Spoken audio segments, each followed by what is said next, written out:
I went skydiving in Dubai, right? And skydiving is a really interesting confront with fear, right?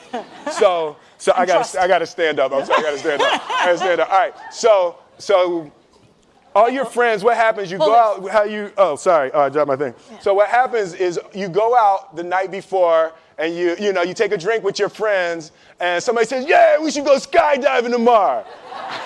And you go, "Yeah, we'll go skydiving tomorrow." Yeah. And you go, "Yeah." And everybody goes, "Yeah." Right? And you go home you by yourself, you're like, Right? And you're like, well, I mean, they was drunk too. Right? So maybe they not, maybe, I mean, we don't have to go. We don't have to do it. So then that night you're laying in your bed and you just keep, and you're terrified. You keep imagining over and over again jumping out of an airplane, and you can't figure out why you would do that, right? And you're laying there and you have the worst night's sleep of your life, but you still have the hope that your friends were drunk, right? So you wake up the next day and you go, down and you say where you were going to meet and everybody's there. You're like, oh, shit. All right, cool. Right? So you get in the van and you don't know that your friends had the same night that you had because they're pretending like they didn't. They're like, yeah, man, my uncle's a Navy SEAL and, this is going to be great. I've been looking forward to this. And you're like, oh, my God. And your stomach is terrible. You can't eat and everything, but you don't want to be the only punk who doesn't jump out of this airplane. So you get there, and then you have this safety brief. And you're standing there, and the guys will tell you, well, if the chute doesn't open, what's going to happen is why the hell, what could happen? That the chute wouldn't open, right?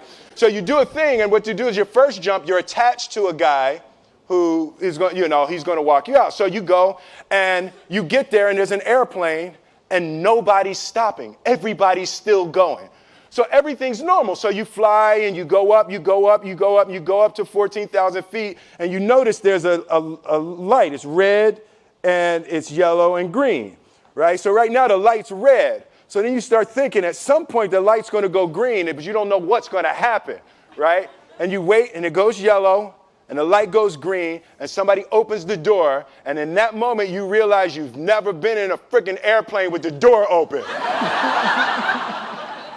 Terror, right? So you go, and then, if you were smart, you sat in the back so you don't go first, right? And then people start going out of the airplane. And you go, and the guy walks you up to the end of the thing, and you're standing, and your toes are on the edge, and you're looking out down to death. And they say, on 3. And they say, 1, 2. And he pushes you on 2 because people grab on 3. Right? Right? And you go, and you fall out of the airplane. And in 1 second, you realize that it's the most blissful experience of your life. You're flying, right? It doesn't feel like falling, right? It's like you actually are kind of held a little bit by the wind, and then you start falling, and there's zero fear. You realize that the point of maximum danger is the point of minimum fear. It's bliss. It's bliss, and you're flying, right? And you're doing that, and then 20 seconds, 25 seconds, 40 seconds, and you have enough time to just kind of be like, oh, shit, that's that building. I like that one.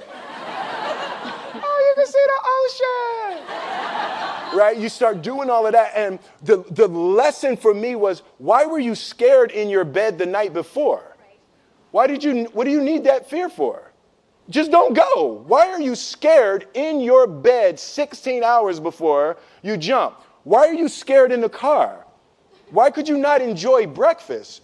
What did you need that? The fear is fear of what? You're nowhere even near the airplane. Everything up to the stepping out, there's actually no reason to be scared. It only just ruins your day. You don't have to jump. And then in that moment, all of a sudden, where you should be terrified is the most blissful experience of your life. And God placed the best things in life on the other side of terror. On the other side of your maximum fear are all of the best things in life.